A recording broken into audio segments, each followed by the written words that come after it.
Next on Worcester News tonight, an airman sentenced in the fatal hit-and-run that killed two Worcester siblings. Plus, the Worcester Bravehearts take the field not once, but twice today. We give you an inside look. Good evening. Thanks for joining us. I'm Tim McCone. A man charged in a fatal hit-and-run last year changes his plea Wednesday to guilty. Prosecutors say Daniel Depew was drunk behind the wheel when he hit siblings who were unloading groceries on Lincoln Street. But tonight, the family of the victims say the sentence Depew got simply wasn't enough. Our Patricia Nicholas has the latest on the story. I came out of it and I'm screaming for Gina. Where the heck is Gina? Where's Gina? Laura Calabrese was there when her boyfriend, George Burdick, and his sister, Gina Burdick, were hit by convicted drunk driver Daniel Depew as they unloaded groceries on Lincoln Street last September. Big bang. I looked up and George was up in the air. Wednesday, Depew was sentenced to 9 to 11 years in prison and probation for 10 years, where he can't operate a motor vehicle or drink alcohol. But the victim's family says that was not enough.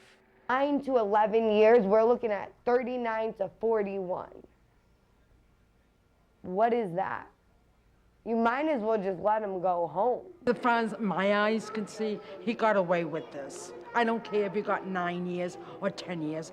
To me, he got away with it. Depew's attorney says that he has accepted full responsibility for what happened. I understand that words aren't going to change my opinion of me, and I don't expect that you ever will change your opinion of me. I take full responsibility for everything that I've done, and I do accept the punishment for it. Just once again, I say I'm sorry, and I do apologize. The victim's family says they only have pictures and memories to remember George and Gina by, but they'll never forget them. The smiles. And can I give you a hug?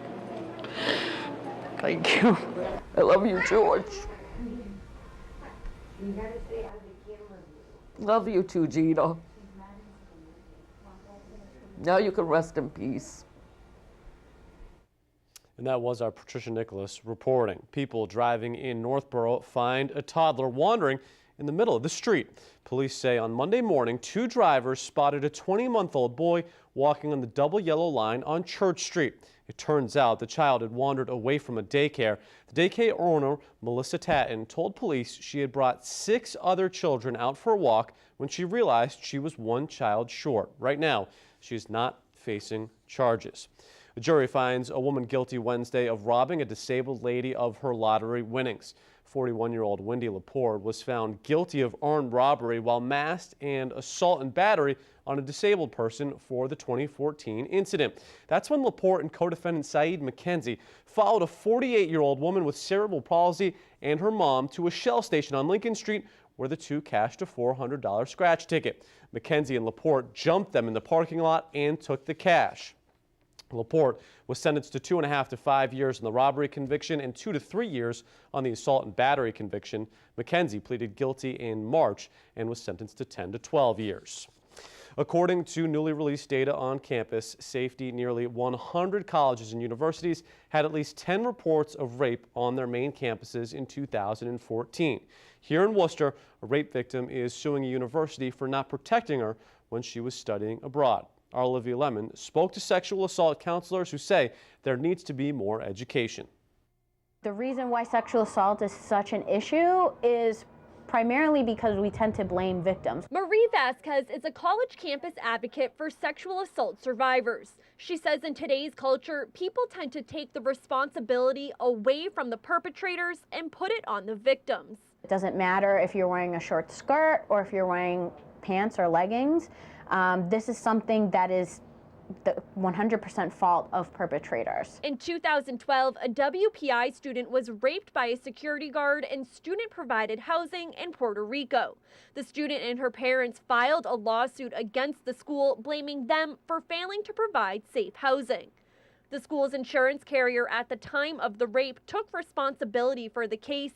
In Worcester Superior Court Tuesday, they said the victim was partly responsible for the assault since she disregarded training provided to her. Morning, she's intoxicated, and suddenly this fellow asked her to go to the roof to look at the lights. And in disregarding, she disregards her training. The victim's lawyer says the school's argument is nothing more than an attempt to harass and intimidate her.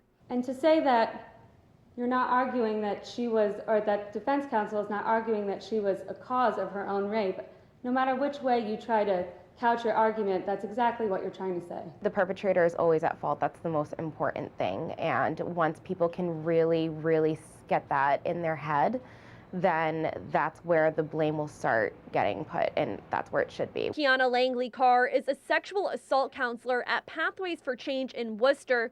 She says educating people about rape and rape prevention is important because it helps victims come forward about their assault. The more people know, the more people are going to be willing to stand up because they have that knowledge. We believe that the survivor is the expert of their own experience.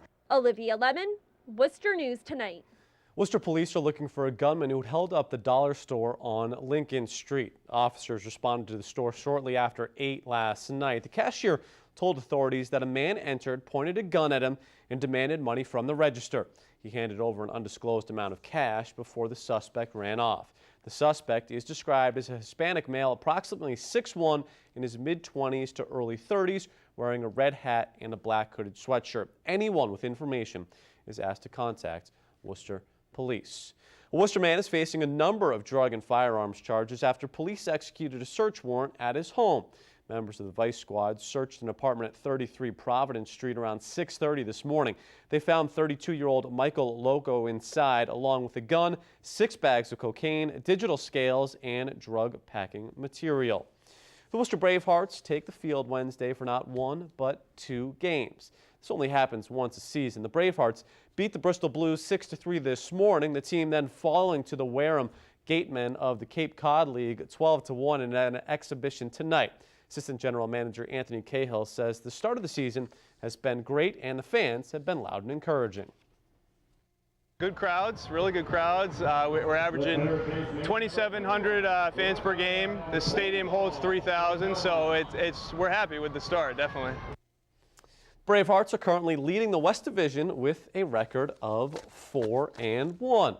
Worcester students and senior citizens were at the Worcester Bravehearts game Wednesday, and they did much more than just watch the game. They were meeting their pen pals. Our Brittany Schaefer has more.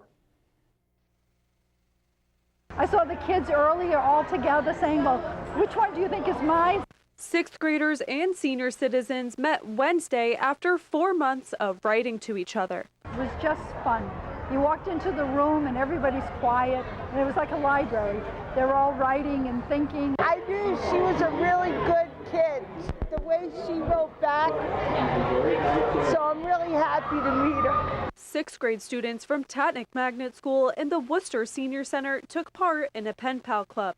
The 15 pairs met at the Worcester Bravehearts game. I was pretty excited because I never did anything like this before, and I was pretty curious of where this person is from, like what nationality, like, you know, the typical things about a person.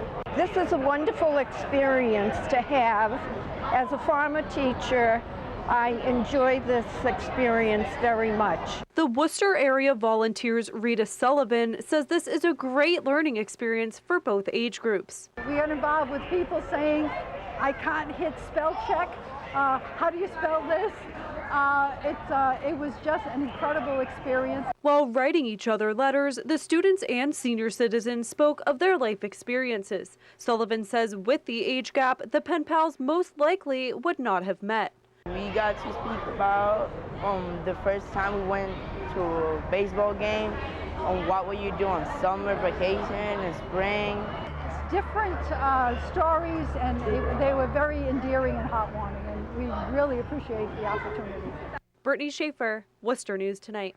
It's been a staple in the community for more than 50 years, and many are trying to make sure the Joe DiMaggio Little League stays that way. Our Jennifer Zarate has more. The Joe DiMaggio Little League has been around for 56 years. President Anthony Petroni says it's not just a Little League, it's a community.